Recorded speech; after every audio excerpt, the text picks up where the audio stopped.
Carolina de Lizá. Carolina de Lizá.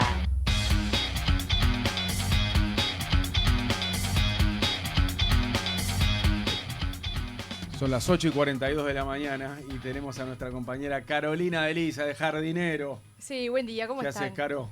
Me vine ahí con un mix de... Bienvenida. Un mix, qué maravilla. Sí, muchas gracias. ¿Ya te quedás hasta el mediodía? Ya me quedo, me Porque instalo acá. como Delisa ahora es conductora del noticiero del mediodía, los días que viene a hacer su informe se queda después en la vuelta. Me quedo un rato más, sí, para ver si puedo generar algunos bloopers más que me dijeron que estaban ¿Por qué cortos. bloopers? ¿No me escuchaste leer? No, Yo soy no son- pésima leyendo. pero no son o sea, bloopers. Pero tenés muy buena modulación porque sos pésima leyendo. me cuesta, desde chiquita en la escuela, viste, cuando te mandaban leer, para mí era, o sea, el momento, Tenés uno de los especie- momentos más tenés difíciles. el momento de pánico de Leer leer. en voz alta siempre me pareció horrible, espantoso, lo peor que me podía pasar. Y no me preguntaron acá si yo leía bien. Pero no leas, léelo antes y decilo con tus palabras que te sale divino. Bueno, pero un pequeño furcio Sí, no es ya un está. blooper, Paso a paso, barrio, paso a paso. claro, Denme claro. tiempo. Hay que romper esos esquemas, Ya está, no pasa nada. Bueno, ¿la credibilidad de la justicia uruguaya está en juego? Bueno, ¿no les llamó la atención toda esta seguidilla de casos en los que la fiscalía, sobre todo, ha estado como en discusión? No viene desde hace varios meses el tema. Si uno se pone a mirar los datos de cuál es la credibilidad de la justicia en este país, estaba buscando los datos de 2016 de la empresa consultora Factum. Decían que la confianza de los uruguayos en la justicia es del 35%. Había otras instituciones que tienen mucho más confianza, por ejemplo, la policía, ¿no? Quedan por debajo la iglesia un poco más arriba. Los que son menos conservadores terminan teniendo un poquito menos de confianza, como por ejemplo la justicia, los sindicatos, los partidos políticos están por debajo. Aún así, lo que entienden los politólogos es que igual son buenos parámetros de confianza de los uruguayos hacia las instituciones, sobre todo cuando se compara con la región, ¿no? Sí. Pero también es cierto que las instituciones han venido perdiendo confianza en el último tiempo, así como también la democracia, ¿no? O sea, estamos parados mejor que en la región, pero aún así se han deteriorado un poco. Y estos eventos, estas cosas que pasan, estas discusiones públicas que hay, también generan dudas, ¿no? O por lo menos que uno se pone a pensar, bueno, ¿qué está pasando con la fiscalía? ¿Está actuando bien? Bueno, una pequeña información, así respiras un poco, porque una de las cosas que tenés vos es Vine que con mucha hablas energía. y sí. Acá hay que meter que hay un nuevo código del proceso. Hace unos años funcionando en Uruguay que incorporó la figura del fiscal y la fiscalía en una mirada que antes era la justicia. Exacto. Era el juez el que impartía, el que ahora hay un fiscal que hace lo propio y el juez quedó ahí en el medio. Y es el que lidera la investigación, que es lo que Exacto. hace exponerlo más a la opinión pública, Eso ¿no? sin duda mueve un cambio y ha habido algunos líos puntuales con fiscales. Ayer tuvimos a Luis Alberto Heber acá que deslizó como alegremente que la fiscal del caso Cor era la secretaria política de Luisa Topolansky. Lo dijo con una... Tratando como de tra- meter una cuestión tratando política de decir, y llenando de turbidez. no, yo la voté, dijo. Yo la la voté. conozco a ella. La porque voté y era la conozco y me porque parece... Yo me reunía con Topolansky y con Claro. Pepe Mujica y ella entraba, traía papeles. Bueno, Sembrando era dudas secretaria. sobre la A imparcialidad. ver, no del sé sistema. si sembrando o diciendo algo que parece ser, porque en alguna medida es real. Sí. Pero el ¿Es nuevo real? código del proceso y la aparición de los fiscales y la fiscalía, porque también fue muy discutido el fiscal anterior, Él lo muy destacaba eso cuestionado. ayer, lo recordaba. Bueno, Exacto. pero en este contexto un comentario de ese tipo no se hace en vano, ¿no? No, O sea, pero bueno, es No, como- no, fue pero con es como- carita de pícaro, Pasa claro. que sí, sí. en cada caso polémico que hay un político o una política en el medio, se recuerda ahora el pasado político del fiscal o la fiscal. Pasó en Colonia cuando Carlos Moreira zafó, estaba todo el mundo recordando el pasado También. político de la fiscal El que estaba en el del tema. caso. ¿Se El acuerdan? tema de los fiscales ahora es lo que es, como decías vos, Nano, con el nuevo Código del Proceso Penal desde 2017, donde los fiscales toman la posta en liderar las investigaciones, es que quedan mucho más expuestos. También es Pero antes cierto, no se hablaba de los antecedentes de los jueces cuando conocíamos un fallo. También el nuevo Código de Algunas Proceso veces Penal. se pocas. hablaban. No te olvides que entre la Operación Océano hay un Sí. juez. No, ni hablar, pero digo, antes del nuevo Código del Proceso Penal era menos común hablar del antecedente Sí. del juez cuando se conocía un fallo. Hoy por Sí. hoy se habla de qué opción política tenía tal fiscal o qué había comentado antes. A mí me parece que ayer se desvió el tema por parte del ministro, porque por ejemplo el ministro habló de los antecedentes de la fiscal cuando en realidad el tema en cuestión era su presencia, más allá de la ideología Sí. del fiscal que Y la estuviera en única el cuestión caso. que importa es cómo fue el operativo Claro. donde actuaron esos policías y murió un joven. Se está Pero- politizando el tema. Y se Claro. está como mirando más, se pone el dedito está mirando arriba, más. Bueno, se ese es mira una- más. ese es Perdón, y argumento- una cosita nomás. Sí. Heber también agregaba que lo de acusar a un jerarca de querer presionar ante la justicia se hizo siempre y trajo varios recortes con viejas noticias que, bueno, ahí reflejaban críticas y acusaciones al Frente Amplio de parte de actores judiciales que acusaban a Bonomi, a Lucía Topolansky y a otros jerarcas del Frente de querer presionar a la Sí. justicia. También se desvió la Sí. atención porque allí eran críticas las que trajo Heber y no la presencia de esas figuras políticas en el proceso judicial. Digo, la Una declaración de cosa es que Heber diga a un medio y critique un fallo judicial, que eso es libertad de expresión y no presiona a la justicia, y otra es la presencia del ministro, que era de lo que se estaba hablando y se desvió el tema. Claro. Bueno, si uno tiene en cuenta la opinión pública, o sea, con esto hablamos del cambio en el Código del Proceso Penal, en realidad para la opinión pública, para los ciudadanos, es lo mismo hablar de fiscales que de jueces. O sea, la justicia es un todo. Es un error, ¿no? Sí. Entonces, viene, ya Sí. venga, claro, no se interpreta Termina como siendo un cosas error, sí. distintas, exacto. Son la justicia, esa institución que es la que imparte justicia, da igual si es un juez o si es los fiscales. Ahora sí es cierto que están en la mira los fiscales, mucho más por esto que decíamos. Si nos ponemos a mirar dónde empieza esta ola de acusaciones, de debate público, de cruces entre política y fiscales, yo pondría como mojón de los últimos meses la Operación Océano, ¿no? Con la fiscal Darvinia Viera a cargo, que tuvo muchas miradas, denuncias por parte de, valga la redundancia, de personas que eran parte en la investigación, como por ejemplo los abogados defensores de los acusados, que empezaron a señalar problemas en la investigación, errores técnicos, que faltaban, por ejemplo, pruebas en el expediente, que faltaban hojas. Me acuerdo que El País había sacado una nota que eran como 50 folios que estaban faltando 50, sí. en el expediente. O sea, Demasiado llamativo era, demasiado grueso. exacto, cosas que estaban mal organizadas, que estaban mal hechas, ¿no? Por parte de la fiscal. Lo cierto es que después de cruces, incluso la jueza María Noel Tonarelli pidió en una audiencia que se le bajara el perfil a la discusión de una investigación que es histórica para nuestro país por la cantidad de acusados, por lo grande del tema, ¿no? Una denuncia, una investigación por explotación sexual con menores involucrados. O sea, Bueno, pero ha sido grande por lo mediático.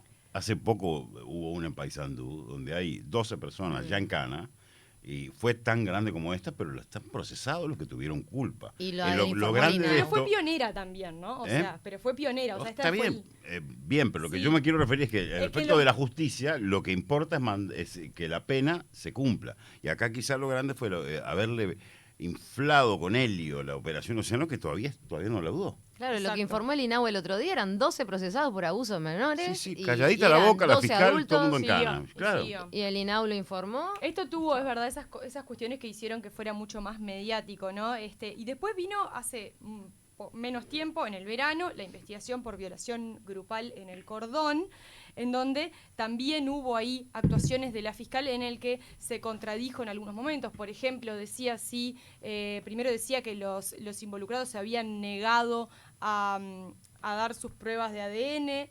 O sea, en realidad no fue que dijo que no lo habían hecho, sino que como que dejó pasar un comentario periodístico como que dando la razón, después dijo que en realidad no, o sea, hubo ahí un digo y desdigo en cuanto al tema, que también en temas muy sensibles. Y hubo una solicitud de allanamiento de un medio, Bueno. cosa que a ningún fiscal se le debería fue- pasar exacto. por alto, porque a ver, que se me pase a mí, o a mí no, pero que se le pase a cualquiera, pero un fiscal no debería. Bueno, eso fue lo que desencadenó después, ¿no? Primero estaban lo que digo y lo que no digo con respecto al caso, que es verdad y que no, una fiscal que se contradice en sus propias declaraciones. Después, el allanamiento, ¿no? El allanamiento a Azul FM, no solo por el allanamiento en sí, porque en realidad, si uno se pone a pensar, lo que la fiscal pretendía con ese allanamiento lo podría haber conseguido por otro lado, y la palabra allanamiento es mucho más fuerte de lo que en realidad en los hechos quizás sucedió, que fue un policía golpeando la puerta diciendo, fue de palabra. Sí, venimos. Sí. Venimos a buscar el celular, trámite, ¿no? queremos, claro. Yo me pregunto si la fiscal lo que quería realmente, porque a veces es maliciosamente mal pensado, yo creo que me pregunto si la fiscal lo que quería saber era quién le había facilitado algunas cosas a la radio o a este periodista en cuestión, y si era el abogado defensor. Yo creo que eso era un poco el objetivo de la fiscal, saber si en esa dirección estaba o figuraba el abogado de la causa. Fuera lo que fuera, en realidad un allanamiento a un medio de comunicación genera mucho más que lo que en realidad en los hechos se iba a buscar, ¿no? Fue todo lo que generó después. Y en la población pasó, porque en su momento mucha gente estaba en contra de la actitud de Nacho Álvarez como periodista de dar a conocer esos audios, pero en cuanto se avasalló la libertad de prensa y se pidió en definitiva el allanamiento de un medio, la sociedad entera se alineó frente al periodista. Terminó siendo la víctima, ¿no? Cuando en un momento se lo miraba quizá como un acusado en todo esto, terminó siendo víctima, y es lo que pasa cuando para nosotros, los uruguayos, se pone en juego la libertad de expresión, o esas cosas que son como muy arraigadas, y las instituciones son muy arraigadas en nosotros, ¿no? Sí. Eso por un lado. Y ahora tenemos, de los últimos casos, a la jueza Dacire, divino. Con su video en TikTok. Porque en el fondo uno debería poder... Siga, perdona. No, quiero saber No, pues son pensamientos personales. ¿Te arrepentiste? No me arrepentí, pero está bien, no es cuestión, es una cosa personal. Me parece que Uruguay a veces tiene esas cosas que somos muy, muy hipócritas en este país. Todos nosotros somos, ¿no? ¿Pero por qué lo decís? Por nosotros. Y a veces hablamos en los medios, estábamos discutiendo eso, cómo en los medios a veces algo explota y nos pasa un bosque por el costado y no nos damos cuenta y quedamos con el arbolito, ¿no? Pero bueno, siga usted, que lo importante es lo que usted preparó. Lo que yo quería resaltar de esto de la jueza Dacire en TikTok también es cómo se puso como en duda, uno empieza a decir, bueno, pero estamos teniendo jueces imparciales o estamos teniendo jueces militantes, ¿no? Que eso fue lo que... Acá es una jueza. Sí, claro. Acá no es una fiscal. Claro, acá tenés una diferencia enorme. Es una jueza. Sí, es una jueza, exactamente. Jueza de familia, además. Es una diferencia enorme para, digamos, en la realidad, pero después el que lo percibe es la justicia. Sí, pero eso es lo que tenemos tenemos que educar de alguna manera, entre comillas, a nosotros mismos con este cambio de código y a la población, porque el fiscal es el encargado de acusar, de seguir indagando, y en el juez sí se tiene que requerir esa imparcialidad que quizá en este video de TikTok no parecía, ¿no? La Suprema Corte de Justicia le inició un sumario, incluso ella estaba a cargo de un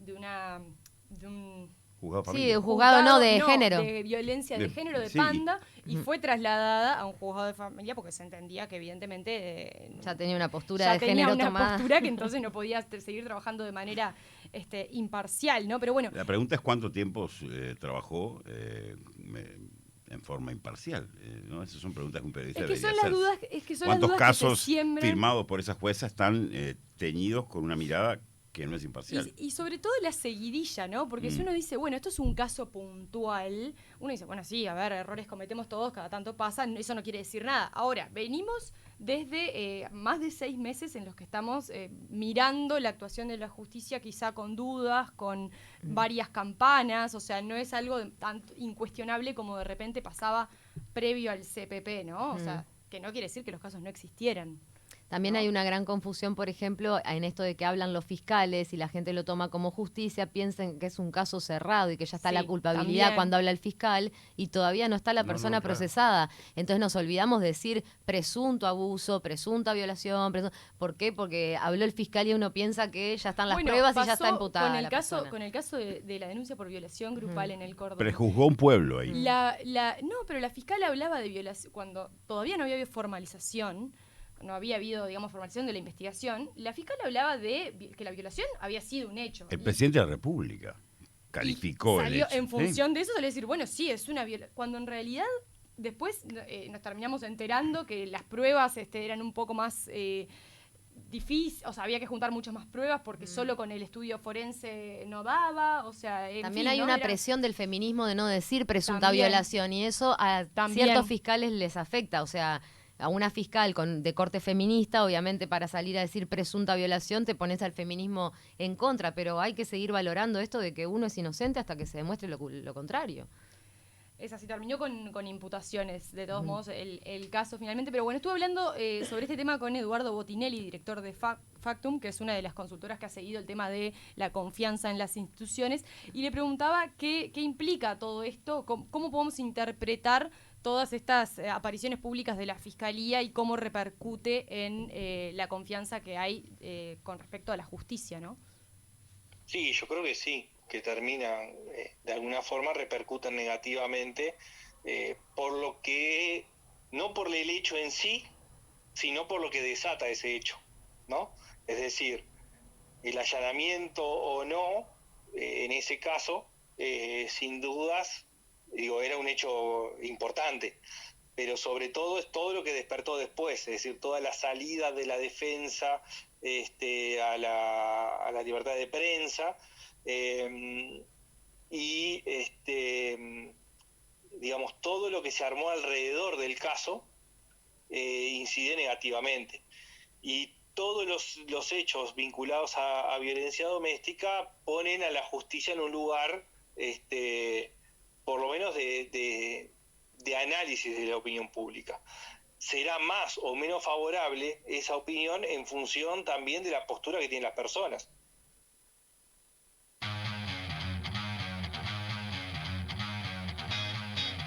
Ahí está Botinelli diciendo que sí, que efectivamente esto repercute de una manera negativa más allá de quién tenga la razón, ¿no? Es las dudas que se siembran sobre el sistema judicial. Repercute de acuerdo a la postura que tengan las personas. Eso es muy interesante, porque de acuerdo a tu postura es como vos ves la realidad. También. La posverdad, ¿no? Ya no importa el hecho. Ya la justicia no es lo que importa, sino tu postura. Exacto. Es lo que mira la justicia. Es muy fuerte eso. Es así, y los fiscales son conscientes de eso, por eso también ahora está habiendo una defensa de esa imparcialidad, pidiendo que se eviten las presiones, bueno, de lo que hablábamos, que vamos a hablar un poquito también sobre el tema con Heber, y William Rosa, que es el presidente de la Asociación de Fiscales, lo remarcaba. Lo que genera más bien, y creo que ese es el foco principal, una especie de degradación o de prestigio en la imagen del sistema de justicia todo y de la actuación de los fiscales en lo particular. Entonces,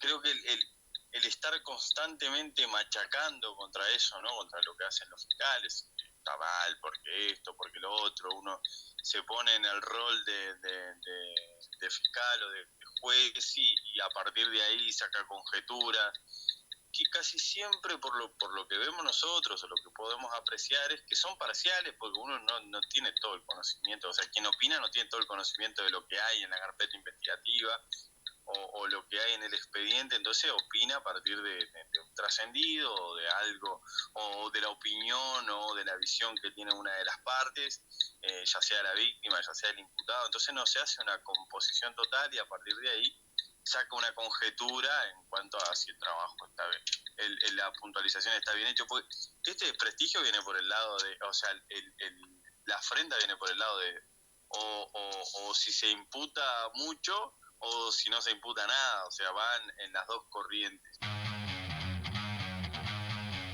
Y leía un editorial del diario El País hace unos días que hablaba sobre el deterioro de la justicia y decía que se empezaba a notar cómo hoy los fiscales están cometiendo más errores técnicos y que está habiendo una debilidad en la formación. Y la columna, este editorial, citaba al abogado Martín J. Bueno, que me causó un poco de gracia porque lo citaba como un profesional joven, pero con trayectoria en el mundo judicial, como si fuesen cuestiones opuestas. Antagónicas. Si es joven no se puede ser bueno, pero que en este caso sí. En fin, Uruguay decía, nomás.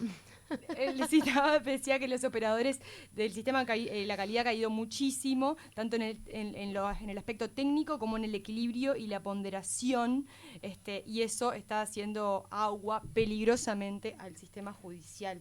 Pero bueno, pasa un poco en todo, ¿no? Hay una caída general, nos pasa a todos en todas las profesiones. Sí, bueno, sí, a ver, Lo que sí es cierto es que ha caído la confianza en las instituciones y que están estos hechos a la luz pública que generan mucho más discusión, ¿no? Le preguntaba a Rosa sobre este tema si es así, que en realidad hay cuestiones, está habiendo más errores de los fiscales, está habiendo una peor formación, o a qué se puede atribuir. Bueno, él plantea una mirada distinta sobre este tema. ¿Sabés lo que hay ahora y que no había antes? Transparencia, publicidad. La publicidad evidencia las veces que nosotros nos equivocamos, evidencia también cómo desarrollamos nuestra tarea, y eso permite generar una opinión en el que está asistiendo a lo que se publicita. Antes, como en particular en el sistema procesal penal, todo era secreto, era oscuro, era un expediente que nadie tenía acceso a él, nadie sabía lo que pasaba, nadie tomaba conocimiento de qué errores había, y sucedían calamidades también. Claro, nadie lo conocía, entonces había como esa idea de que funcionaba a la perfección, una solemnidad, una estructura de forma. No había un interés tampoco en la sociedad en conocer lo que estaba allí, justamente por ese secretismo, ¿no? Si yo no puedo acceder a ver algo, no puedo ni siquiera sacar una conjetura de lo mínimo a lo que puedo acceder. Hoy día, si uno tiene la posibilidad de saber lo que se está tramitando, de acceder a una formalización, uno se puede generar una opinión, y generando esa opinión puede tomar una perspectiva crítica. Pero yo lo que ni siquiera vengo a quebrar una lanza por este nuevo sistema o esta nueva forma de trabajar. Digo que esas aseveraciones tienen que ver con un sistema que era oscuro, que no era público, que no se veía lo que pasaba. Entonces uno mal podría tener una impresión de si allí se actuaba de forma acorde o no. Yo, que trabajé durante un tiempo en ese sistema, pude ver que había ciertas anomalías, claras anomalías, y que incluso calamidades que sucedían en el sistema anterior. Entonces, lo que sí hay ahora, por suerte, es publicidad. Esa era la mirada de William Rosa, el presidente de la Asociación de Fiscales. Y si uno mira esto, cómo repercute nuevamente en la opinión pública, hablando con Botinelli, él me decía, bueno, a ver, en realidad a la gente tampoco es que le afecte mucho si el fiscal se equivoca o no, porque no tiene los elementos técnicos como para juzgarlo. Lo que le importa a la gente en realidad es si percibe que un hecho fue justo o fue injusto. Lo que genera más fuertemente pérdida de confianza o cuestionamientos tiene que ver con los eventos que tienen mayor repercusión en la opinión pública, ¿no? Es decir, bueno, de repente, para una parte de la opinión pública, los procesamientos vinculados a hechos de la dictadura tiene un componente positivo y de confianza. Y para otro sector tiene un componente de cuestionamiento y desconfianza, ¿no? Y después aparecen los otros, esto que mencionaba, hechos puntuales de condenas, por ejemplo, vinculado al narcotráfico, que tienen penas que pueden ser catalogadas como de poca dimensión, ¿no? Es decir, bueno, yo qué sé, 2 años de prisión para alguien que tenía un vínculo fuerte con un narcotráfico grande, o redimir la pena con trabajo comunitario, y el caso es emblemático de las tortas fritas o el lavado de un auto, ¿no? Es decir, esas cosas que toman dimensión desde los medios de comunicación por un fallo que la dimensión de la pena suena un poco ridícula, ¿no? Y esas cosas erosionan.